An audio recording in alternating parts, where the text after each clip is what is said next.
welcome to the deep dive. If you thought the global electric vehicle revolution was maybe, I don't know, slowing down a bit, think again. Not at all. It's actually speeding up, but the leadership, well, that's a whole different story, especially in Europe. Exactly. The crown isn't just wobbling over there. It feels like it's been emphatically yanked off someone's head. We're diving into a pretty seismic shift that really defined the first half of 2025. Yeah, and this isn't just, a minor shuffle in market share percentages. It feels more like a full-scale power struggle. A power struggle where the, let's face it, undisputed champion for years is suddenly fighting a two-front war, and against some very sophisticated opponents.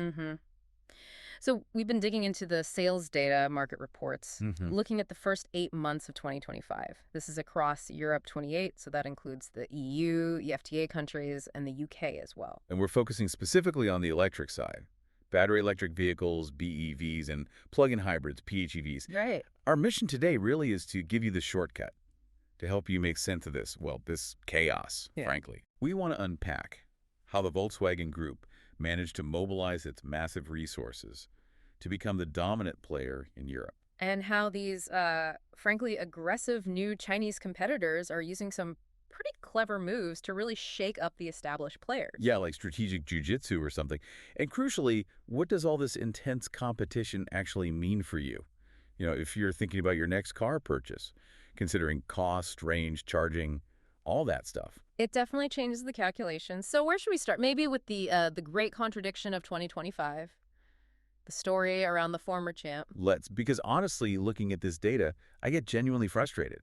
It just doesn't seem to add up on the surface. How so? Well, how can the Tesla Model Y, which, let's be clear, is still the best-selling single EV model for these first 8 months, 82,672 registrations. Right, still #1 model. How can that car simultaneously be the face of a brand that's in a massive slump? Ah, yes. That is the crucial tension, isn't it? The Model Y holds that individual model crown, absolutely.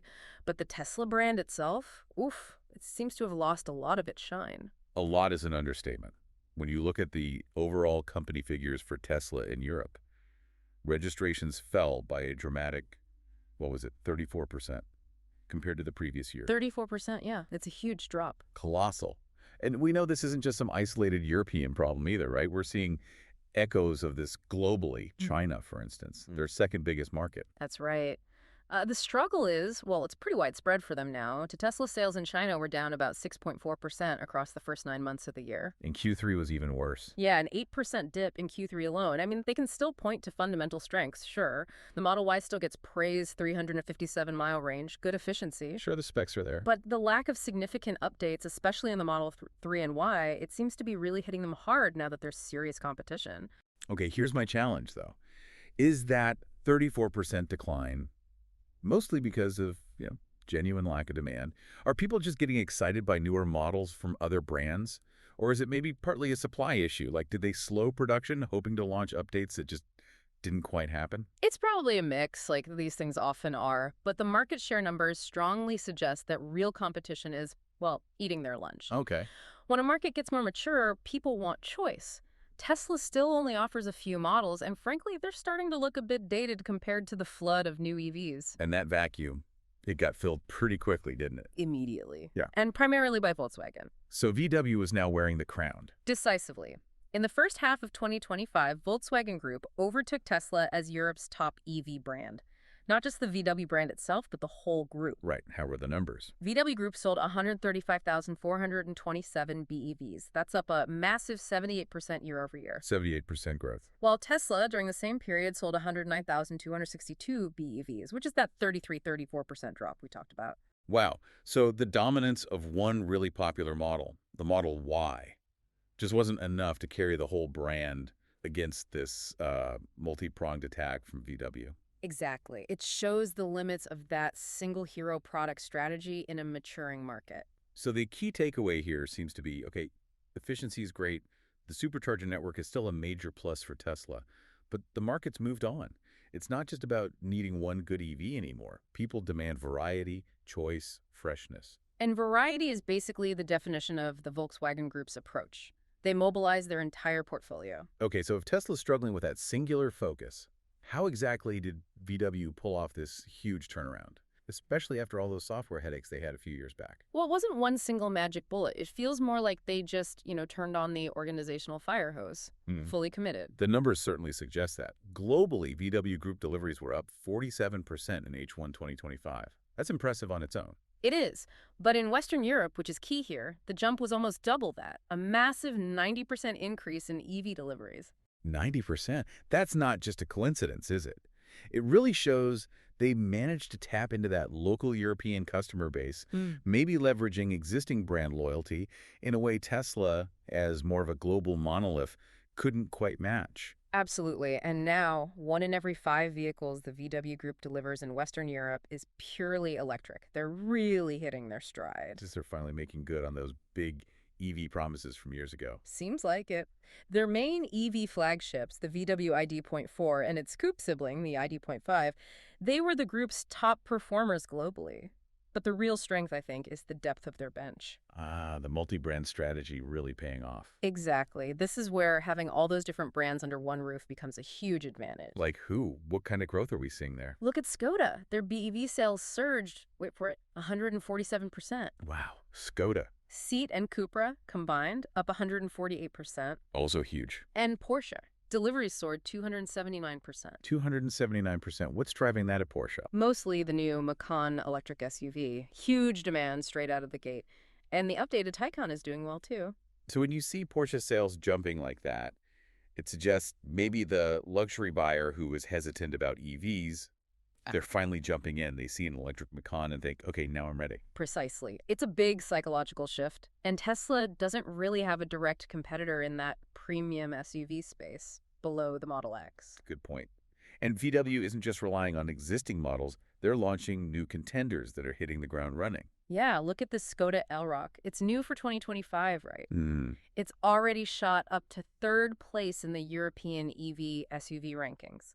Almost 50,000 units sold in just 8 months. That's impressive for a brand new model. And the Audi Q6 e-tron, built on that new PPE platform with Porsche, plus the updated Skoda Enyaq, they're all adding significant volume. So your analysis is basically VW's commitment to having lots of different models appealing to different segments produced locally. It's working precisely because Tesla's focus has been so narrow for so long. I think so. Yeah. They offer everything from an affordable Skoda or Seat up to a luxury Porsche or Audi EV.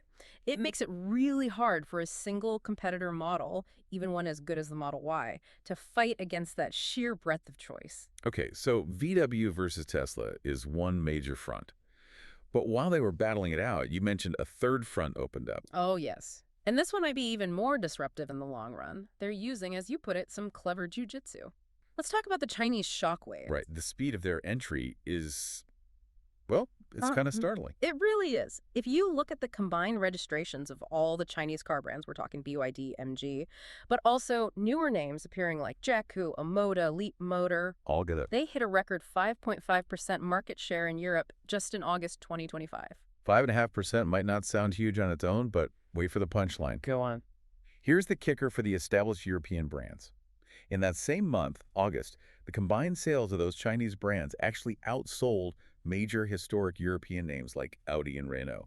Individually, of course. Let me get that straight. The Chinese brands together sold more cars than Audi sold in Europe in August. Yep. Roughly 43,500 units for the Chinese collective. Audi was around 41,300. Renault was about 37,800. Wow. That's market infiltration at a speed we haven't really seen before in the auto industry. Serious stuff. And they're moving targets, too. They Yeah. adapt quickly. Look at MG, owned by the Chinese giant SAIC, but obviously has that British heritage name. Right. MG actually registered more new cars in August than both Tesla and Fiat. More than Tesla and Fiat. Okay. And BYD, they seem to be the other big one. BYD was ahead of brands like Suzuki and Jeep in August. And BYD sales overall, just looking at H1 2025, jumped 143%. Okay. 143% growth for BYD. That's explosive. But what's really interesting, maybe even a bit witty or amicante, as they might say, is how they're doing it. How strategically they seem to be playing the game, especially around potential politics like trade tariffs. You mean they're thinking ahead about potential EU tariffs on Chinese EVs? Exactly. They seem to be playing chess while maybe some others are playing checkers. How so? What's the move? Well, look at the plug-in hybrid segment, PHEVs. Volumes there shot up 59% in August overall. Okay, big jump for hybrids. And guess who's aggressively boosting their presence there? The Chinese brands. It feels like they know pure BEV imports might get hit with higher tariffs down the line. Right, the EU investigation is ongoing. So they pivot, or at least strongly hedge, by pushing PHEVs. It's a way to keep the sales momentum going and maintain market access, even if BEV tariffs go up. BYD, for example, is now the 8th best-selling brand for PHEVs in Europe. That's a very clear strategic hedge, isn't it? Build volume and brand presence with hybrids while the BEV tariff situation plays out. Smart. And they're also competing fiercely on price, which puts pressure on everyone. Oh, yeah. Give me an example. Well, the BYD AT4, which is a decent competitor to the Model Y size-wise, it starts around, what, $38,000 in much of Europe? Okay. A Tesla Model Y often starts closer to $53,000. That's a huge difference for consumers. 15,000 euros is a massive gap, and they have another move up their sleeve too, right? Local production. The clincher. BYD is opening a factory in Hungary. Ah, producing within the EU. Exactly. That's the ultimate way to dodge any future EU import tariffs on cars built there. It secures their long-term position right inside the market. It really mirrors the global situation, doesn't it? You see discussions in the US about tariffs, like the potential 25% on all imported vehicles. It just makes local production even more crucial for any global player wanting to compete effectively on price. It's the ultimate shield in this global EV price war. So just to recap the battlefield, we've got a retreating champion, Tesla, a newly mobilized German giant in VW Group dominating through variety, and these hyper-aggressive, innovative Chinese players using price and strategy. It's intense. Fiercely competitive landscape now. So what does this all mean for, the average person just trying to figure out if they should buy an EV and which one? Right. Let's bring it back to the listener's reality. The biggest, most immediate impact is probably cost. Prices are coming down. Definitely. We're finally starting to see real price parity emerge, especially if you look at markets like the UK.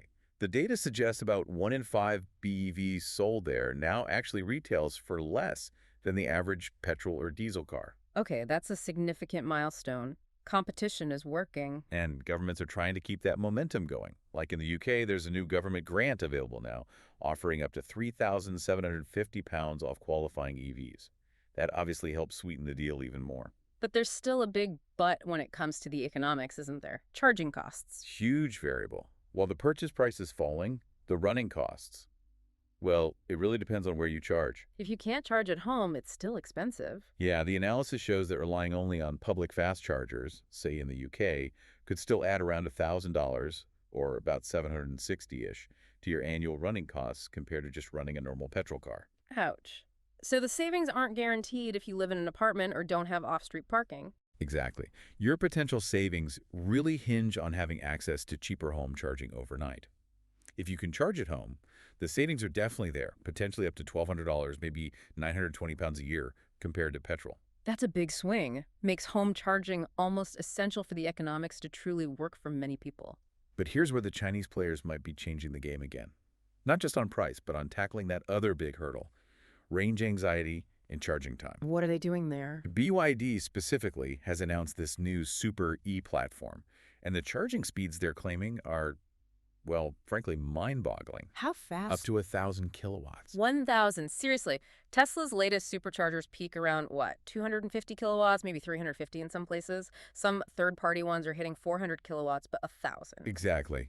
It's potentially double or even triple the speed of most current ultra-fast chargers. Okay, what does 1,000 kilowatts actually mean in terms of charging time, like adding miles? Their claim is adding about 250 miles of range in just 5 minutes. 5 minutes for 250 miles. That's the claim.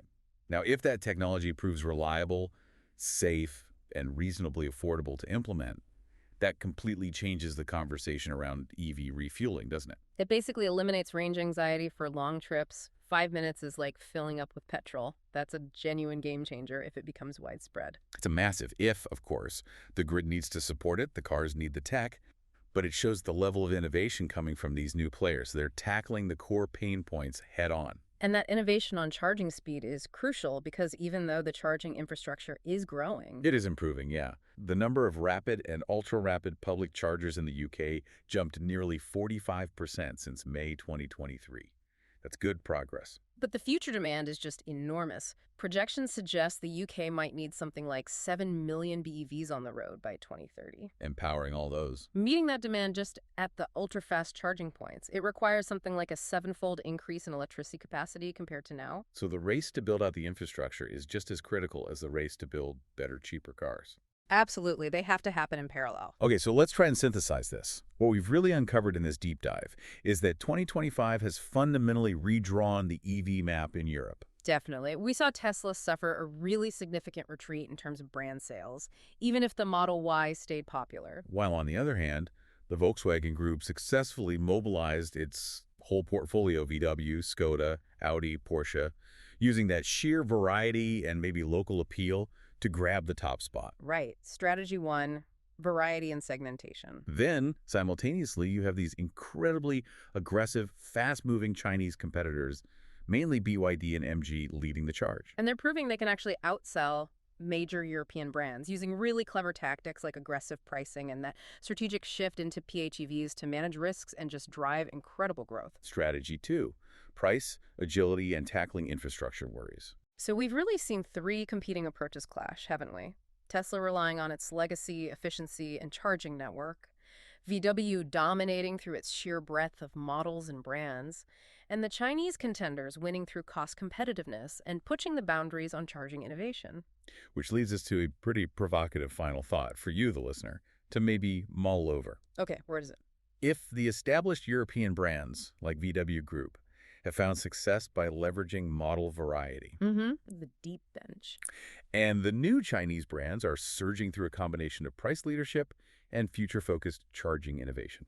Like that 1,000 kilowatt charging. Which of those two successful strategies, variety or price plus innovation, is ultimately going to be the one that finally forces Tesla to, resting on its laurels and actually deliver that long overdue significant update to the Model Y and Model 3? That is the big question, isn't it? What will finally push Tesla to react decisively? That's going to define the next phase of this battle. It really is.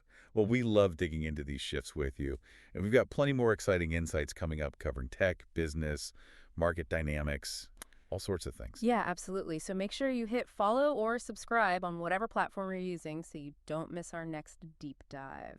Thanks for listening.